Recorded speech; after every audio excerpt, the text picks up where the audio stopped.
चमकना और मारना। चमकना पवित्र आत्मा का एक और काम है। पवित्र आत्मा हमारे बाहरी मनुष्य से इन दो साधनों से निपटता है, अनुशासन और चमकना। कभी कभी वह इन दोनों से साथ साथ काम करता है और दूसरे समयों में एक के बाद एक से। कभी कभी पवित्र आत्मा हमारे सबल स्थानों को गिरा देने के लिए हमें वातावरण के द्वारा अनुशासित करता है। दूसरे समयों पर वह हमें एक विशेष तरीके से प्रकाशित करने के लिए हमें विशेष अनुग्रह प्रदान करता है। हमें स्पष्ट होना चाहिए कि शरीर केवल अंधकार में ही शरण ले सकता है। जब अंधकार चला जाता है तो शरीर के पास छिपने के लिए कोई स्थान नहीं रहता।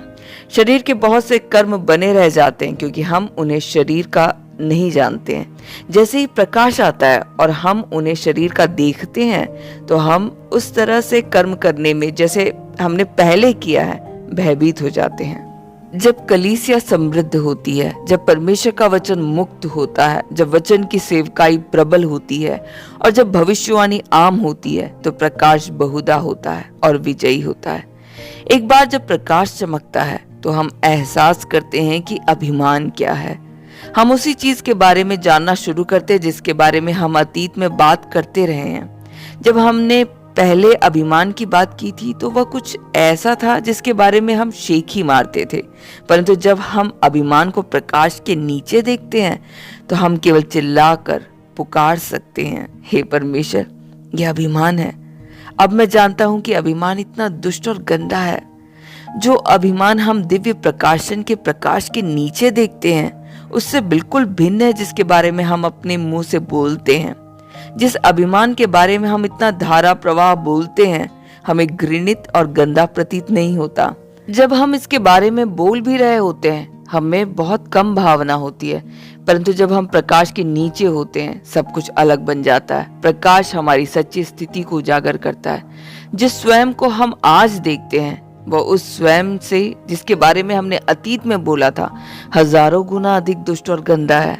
ऐसी परिस्थिति में हमारा अभिमान, अहम और शरीर मुरझा जाएगा, वे हट जाएंगे तथा और अधिक जीवित नहीं रहेंगे। अद्भुत बात यह है कि जो कुछ भी हम प्रकाश के नीचे देखते हैं प्रकाश से मार दिया जाता है। देखना और मारना एक के बाद एक नहीं होते। ऐसा नहीं होता कि हमारी अपनी कमियां तुरंत ही समाप्त हो जाती है, वे तुरंत ही मारी जाती है। प्रकाश मारता है। यह मसीही अनुभव के बारे में सबसे अद्भुत चीज है। जैसे ही पवित्र आत्मा हमें प्रकाशित करती है तो हम निपटाए जाते हैं। इसलिए दिव्य प्रकाशन में देखना और मारना सम्मिलित है। देखने के द्वारा शरीर मुरझा जाता है। दिव्य प्रकाशन परमेश्वर के काम करने का तरीका है। वास्तव में दिव्य प्रकाशन अपने आप में ही परमेश्वर का कार्य है। जैसे ही प्रकाश प्रकट करता है वह मारता है। जब प्रकाश चमकता है हम देखते हैं और हमारा देखना ही सब कुछ को मार देता है।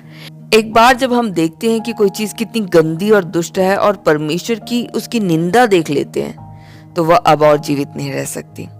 मसीही अनुभव में सबसे बड़ी चीज है वह मारना जो प्रकाश से आती है।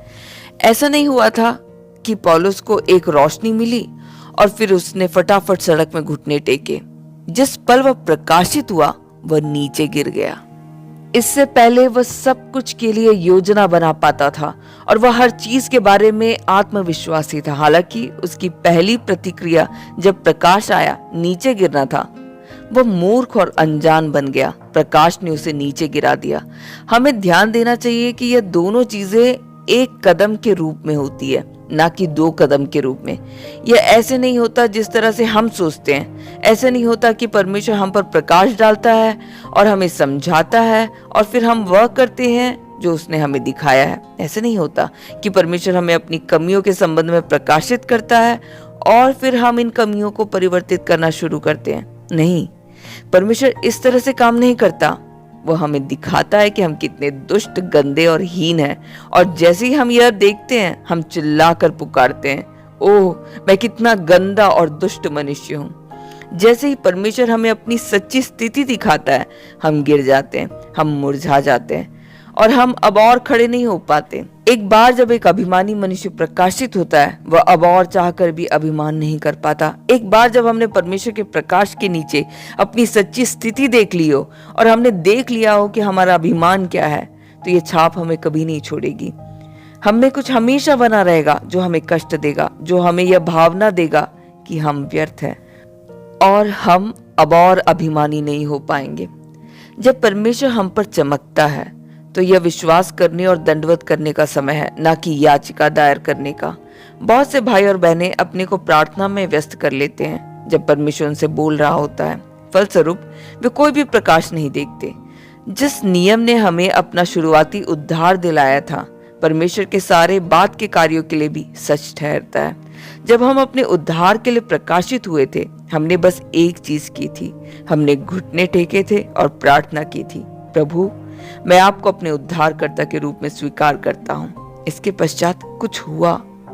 यदि एक मनुष्य सुसमाचार सुनने के बाद प्रार्थना करता है, प्रभु मैं भीख मांगता हूँ कि आप मेरे उद्धारकर्ता बनो, वह यही प्रार्थना कुछ दिनों तक कर सकता है बिना महसूस किए कि प्रभु ने उसे उद्धार दे दिया है। जैसे ही हम पर प्रभु चमकता है तो हमें उसके प्रकाश के नीचे गिरना है और कहना है, प्रभु मैं आपका न्याय स्वीकार करता हूँ, मैं आपका दृष्टिकोण स्वीकार करता हूँ। यदि हम यह करेंगे तो परमेश्वर हमें और प्रकाश देगा और हमें दिखाएगा कि हम कितने गंदे हैं। जिस दिन परमेश्वर अपना प्रकाश हम पर चमकाएगा, बहुत सी चीजें हमारी आंखों के सामने बदल जाएगी। हम सोचते थे कि हमने प्रभु के नाम में और प्रेम हेतु बहुत सी चीजें की थी, अब तस्वीर बदल जाती है। हम पाते हैं कि हमारे उच्चतम लक्ष्यों के नीचे नीच और भद्दे उद्देश्य छिपे हैं। हम सोचते थे कि हम पूर्ण रूप से परमेश्वर के लिए थे, अब हम पाते हैं कि हम अपने लिए योजनाओं से भरे हैं। वास्तव में हम इन चीजों में इतने भरे हैं कि हम केवल अपने मुंह के बल गिर सकते हैं। मनुष्य का स्वयं हर नुक्कड़ और दरार में घुस जाता है। यह परमेश्वर की महिमा को भी हड़पने की कोशिश करता है। क्या कुछ भी है जो मनुष्य नहीं कर सकता? परमेश्वर की चमक के नीचे हमें पता चलता है कि हम किस प्रकार के व्यक्ति हैं। जैसे ही परमेश्वर का दिव्य प्रकाशन आता है, हमारी स्थिति उजागर हो जाती है और खुल जाती है। वह हमें अनावृत करता है और हम स्वयं को देखते हैं। पूर्व में केवल प्रभु हमें जानता था, हम उसके सामने नग्न और खुले थे, पर अपने सामने नहीं। हम तब भी अपने को नहीं जानते थे, परंतु जब परमेश्वर हृदय के सारे विचारों और इरादों को हमारे सामने अनावृत करता है तो हम नग्न हो जाते और खुल जाते हैं। तो हम अब और अपने सिरों को उठाने का दुस्साहस नहीं करते। हमारे अनावृत होने से पहले हम स्वयं को नहीं जानते और हम आसानी से चल सकते हैं, परंतु जब हम स्वयं को परमेश्वर के प्रकाश के नीचे देखते हैं तो हम इतने शर्मिंदा होते हैं कि कोई जगह हमें स्वयं को छुपाने के लिए पर्याप्त नहीं होती। अब हम जानते कि हम किस प्रकार के व्यक्ति हैं। अब हम जानते कि हम किस प्रकार की शेखियां मारते थे। हम सोचते थे कि हम औरों से बेहतर हैं। अब हम जानते हैं कि किस प्रकार के व्यक्ति हम हैं। हम प्रभु के सामने अपना वर्णन करने के लिए अधिक उपयुक्त शब्द नहीं खोज सकते। हम केवल ये कह सकते हैं कि हम गंदे और दुष्ट हैं। हम स्वीकार करते हैं कि हमारी आंखें सालों से अंधी रही है, कि उन्होंने कुछ भी नहीं देखा। जितना अधिक हम अपनी गंदगी देखते हैं, उतना अधिक हम शर्मिंदा होते हैं। ऐसा लगता है कि पूरी दुनिया की सारी शर्म हम पर है। हम प्रभु के समक्ष दंडवत करते हैं और यह कहते हुए पश्चाताप करते हैं, मैं अपना पश्चाताप करता हूँ, मैं अपने से घृणा करता हूँ, मैं स्वीकार करता हूँ कि मैं एक लाइलाज मनुष्य हूँ।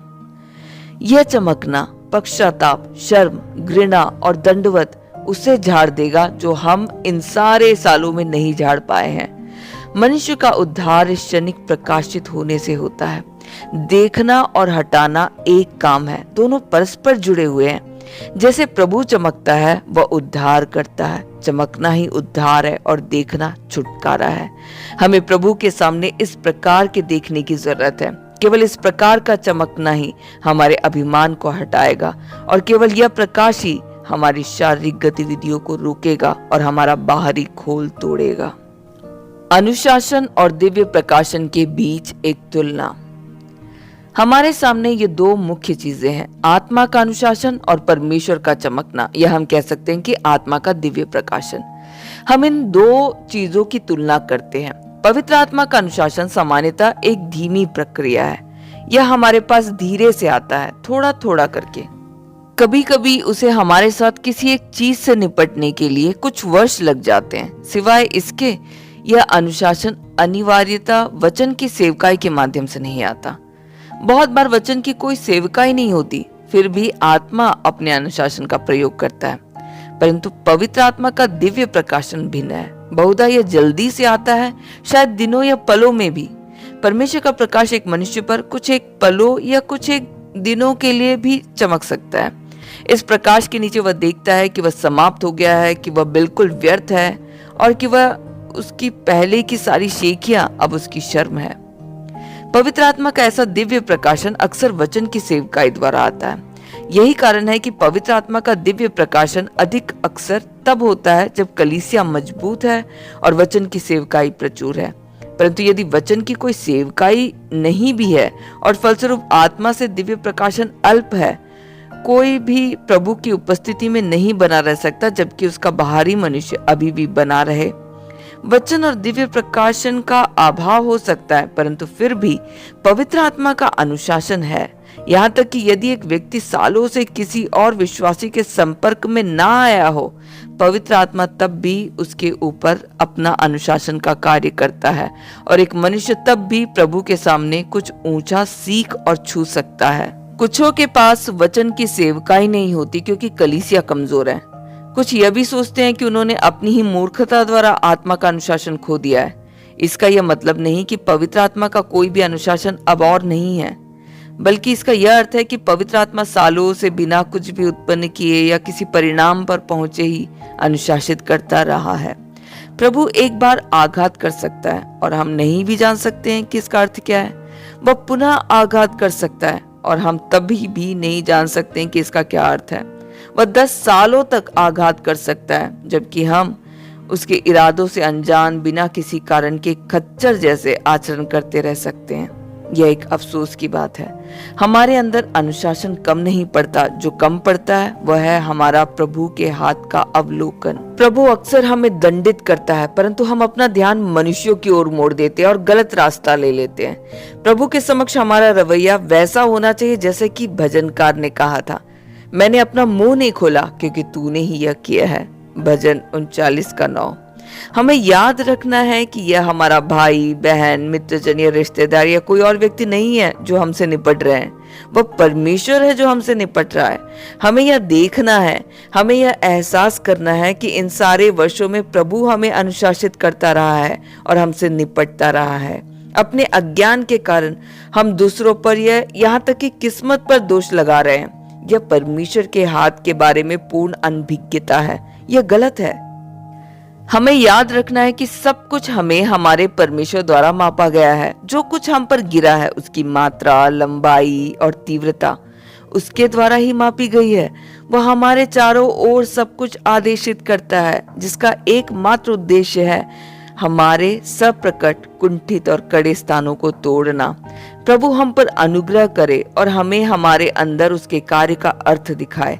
वह हमें अनावृत करने और विनम्र करने के लिए हमें अधिक प्रकाश दे। यदि प्रभु हमारे बाहरी मनुष्य को तोड़ता है तो हम अब और दूसरों को अपना सबल स्वयं पेश नहीं करेंगे जब हम उन्हें छूते हैं। उसके बजाय जब भी हम मनुष्यों को छूते हैं तो हमारी आत्मा बाहर बहेगी। हम प्रार्थना करते हैं कि कलीसिया परमेश्वर को ऐसे जान पाएगी जिस तरह से पहले कभी भी नहीं जाना था। हम यह भी प्रार्थना करते हैं कि परमेश्वर की संतानें परमेश्वर से अभूतपूर्व आशीष पाएगी। प्रभु को हमारे अस्तित्व को तब तक समायोजित करना पड़ता है जब तक हम उचित नहीं बन जाते। न केवल सुसमाचार उचित होना चाहिए, सुसमाचार का प्रचारक भी उचित होना चाहिए। न केवल शिक्षा सही होनी चाहिए, शिक्षक भी सही होना चाहिए। प्रश्न यह है कि क्या परमेश्वर हमारी आत्मा द्वारा मुक्त होगा कि नहीं। जब आत्मा मुक्त होगी तो वह इस दुनिया में बहुतों को छुएगी जिनको आत्मा की जरूरत है। कोई काम इससे महत्वपूर्ण या मौलिक नहीं है और कोई काम इसका स्थान नहीं ले सकता। प्रभु का ध्यान हमारे सिद्धांत, हमारी शिक्षा या हमारे संदेश पर नहीं है। वह पूछ रहा है कि हम औरों को क्या छाप दे रहे हैं, हमारे अंदर से क्या बाहर आ रहा है। हम औरों को स्वयं की ओर खींच रहे हैं या प्रभु की ओर। क्या वे सिद्धांतों को छूते हैं या वे हमारे द्वारा प्रभु को छूते हैं। यह एक बहुत गंभीर प्रश्न है। यदि इस प्रश्न का समाधान नहीं होता तो हमारी सारी मेहनत और कार्य का अधिक मूल्य नहीं होगा। भाइयों, प्रभु जो हमें मुंह से कहता है वह उसकी अपेक्षा उसकी अधिक चिंता करता है जो हम में से बाहर आता है। हर बार जब हम किसी से संपर्क करते हैं, निरपवाद रूप से हम में से कुछ बाहर आता है। या तो हमारा स्वयं बाहर आता है या आत्मा बाहर आता है, या तो बाहरी मनुष्य बाहर आता है या आत्मा बाहर आती है।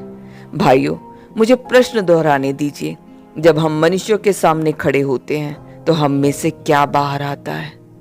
यह एक बुनियादी प्रश्न है जिसका समाधान करने की जरूरत है। परमेश्वर हमें आशीष दे और हम प्रकाश देख पाए।